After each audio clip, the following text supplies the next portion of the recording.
আজ ছিল শিবের রাত গাজনে চড়কের দিন আর সেটাই দেখানোর জন্য আমি ঘর থেকে বেরিয়ে পড়লাম। আমি জানি আমি গাজনের দিনে রাতের ভিডিওটা করতে পারিনি।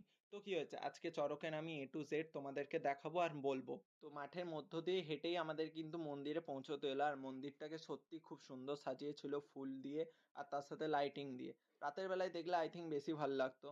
যাই হোক, তারপরে চড়কের কাছে এলাম যেখানে চড়ক পুজো অলরেডি শেষ হয়ে গেছে। তো এটা আমি তোমাদের দেখাতে পারলাম না, তোমরা হয়তো অন্য ভিডিওতে দেখেইছো চড়ক পুজো কিভাবে হয়। তো যাই হোক, তারপরে মহাদেবের পুজো করা ত্রিশূলটাও নিয়ে আসা হলো চড়কের সামনে একবার ঘোরানোর জন্য। তারপরে সব ভক্তগুলো একে একে বেত পিটিয়ে নিয়ে আসছিল সেই ভক্তদের যারা চড়কের ওপর চাপবে। অ্যান্ড দেন শুরু হয়ে গেল চড়ক ঘোরানো। কিভাবে চড়ক ঘোরানো হয় সেটা দেখো।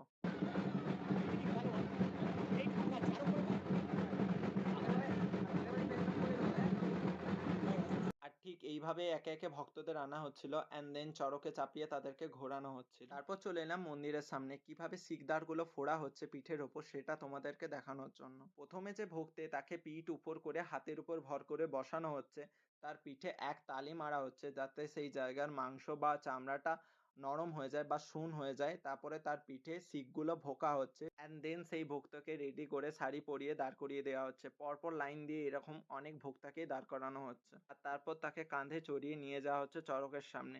আর শিকগুলোর ওপরে একটা গামছাও কিন্তু বেঁধে দেওয়া হচ্ছে যাতে তার ওপরেই ভর করে চড়কটা কিন্তু ঘোরে।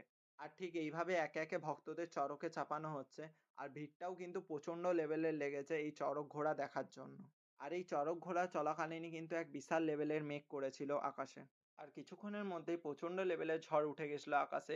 সবাই ঘরের দিকে রওনা দিচ্ছিল, তাই আমরা ভাবলাম আমরাও রওনা দিই। Tata, bye bye, see you, পরে দেখা হচ্ছে।